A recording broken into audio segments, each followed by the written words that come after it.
اعوذ باللہ من الشیطان الرجیم بسم اللہ الرحمن الرحیم۔ آج کے لیسن میں ہم اسم کی قسمیں پڑھیں گے، عمومیت اور خصوصیت کے اعتبار سے یا وسعت کے اعتبار سے۔ اسم کی قسمیں مختلف بنیادوں پہ کی جا سکتی ہیں۔ مثال کے طور پہ واحد، تثنیہ یا جمع کے اعتبار سے بھی اسم کی قسمیں کی جا سکتی ہیں۔ اسم کی قسمیں مذکر مؤنث کے اعتبار سے بھی کی جا سکتی ہیں، اور اس طرح اور بھی مختلف بنیادیں ہیں جس بنیاد پہ اسم کی اقسام یا کلاسیفیکیشن کی جا سکتی ہے۔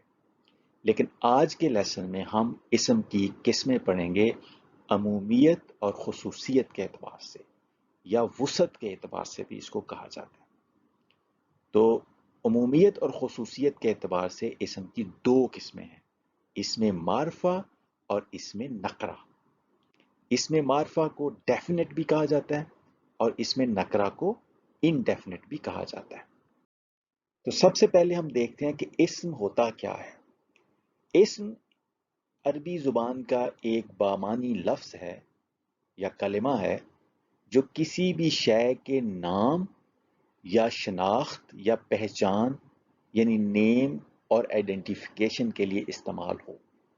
یعنی کوئی لفظ جو کسی شخص، جگہ، چیز، کام، کیفیت، حالت، خوبی یا خامی کا نام ہو یا اس کی شناخت ہو یا اس کی پہچان ہو، اسے ایک لفظ کو ہم کہتے ہیں یہ اسم ہے۔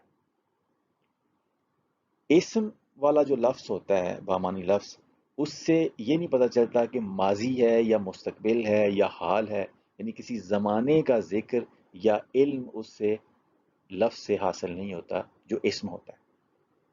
اب اس کی مختلف مثالیں ہیں۔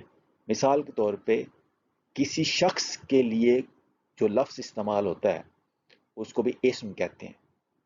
مثال کے طور پہ یوسف جو ہے یہ کسی شخص کا نام ہے، کوئی خاص شخص، اسپیسیفک شخص کا نام یوسف ہے۔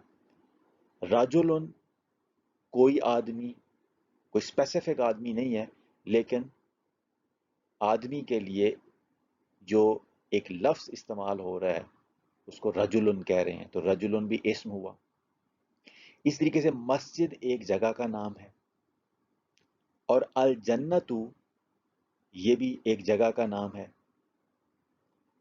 کتاب یہ بھی ایک چیز کا نام ہے۔ القرآن یہ ایک خاص کتاب ہے جس کا نام القرآن ہے۔ ذکر کسی عمل کا نام ہے، یاد کرنے کا نام ہے یا یاد رکھنے کا نام ہے۔ الصلاۃ یہ بھی ایک خاص طرح کے عمل کا نام ہے، الصلاۃ یا نماز۔ خوف یہ ایک کیفیت کا نام ہے۔ الصیام یہ روزے کی حالت کا نام ہے۔ صادق یہ ایک خوبی ہے، سچا۔ کذاب بہت جھوٹا، یہ ایک خامی ہے۔ الغفور معاف کرنے والا یا مغفرت کرنے والا، یہ بھی ایک خوبی کا نام ہے۔ تو اسم بیسیکلی کسی شخص کا نام ہو سکتا ہے، یا کسی جگہ کا نام یا شناخت، یا کسی چیز کا نام یا شناخت، یا کسی عمل یا کام یا فعل کا نام یا شناخت بغیر زمانے کے، یا کسی کیفیت یا حالت کا نام، یا کسی خوبی یا خامی کا نام۔ تو کسی بھی شے کا نام یا پہچان اس کی یا اس کی شناخت کے لیے جو لفظ استعمال ہوتا ہے اس لفظ کو ہم کہتے ہیں اسم۔ اب ہم دیکھتے ہیں کہ عمومیت اور خصوصیت کے اعتبار سے اسم کی دو قسمیں کون سی ہیں۔ تو ایک قسم جو ہے عمومیت یا خصوصیت کے اعتبار سے وہ ہے معرفہ یا ڈیفینٹ، یعنی جو کسی مخصوص یا معین یعنی اسپیسیفک یا ڈیفینٹ شخص، جگہ یا چیز وغیرہ کا نام ہو، اس کو ہم کہتے ہیں معرفہ، اسم معرفہ یا ڈیفینٹ نام۔ مثلا یوسف جو ہے یہ ہر شخص کو یوسف نہیں کہا جاتا، کسی اسپیسیفک بندے کا نام ہوگا یوسف، یا کسی ڈیفینٹ بندے کا نام ہوگا یوسف۔ ہر جو شخص ہے وہ یوسف نہیں ہے۔ اسی طریقے سے الجنت، جنت تو باغ کو کہتے ہیں، یہ ہر باغ کا نام نہیں ہے۔ الجنت ایک خاص باغ ہے، خاص جگہ ہے جو مرنے کے بعد جو نیک لوگ ہوں گے جہاں پہ لوگوں نے جانا ہے، اس خاص جگہ کا نام ہے الجنت۔ تو یہ ایک معین یا مخصوص یا ڈیفینٹ یا اسپیسیفک جگہ ہے الجنت، تو اس کو ہم کہتے ہیں یہ معرفہ اسم ہے۔ اسی طریقے سے القرآن جو ہے یہ ایک خاص کتاب کا نام ہے القرآن، ہر کتاب کو القرآن نہیں کہتے۔ تو القرآن جو ہے یہ ایک ڈیفینیٹ یا اسپیسیفک یا مخصوص یا معین کتاب کا نام ہے، اس لیے ہم القرآن کو کہتے ہیں کہ یہ اس میں معرفہ ہے۔ اور الصلاۃ جو ہے یہ ایک خاص طرح کے عمل یا عبادت کا نام ہے، یا ایک خاص عمل جو کیا جاتا ہے جو مسلمان کرتے ہیں، اس نماز کا جو ایک خاص طریقے سے ادا کی جاتی ہے اس کا نام ہے الصلاۃ۔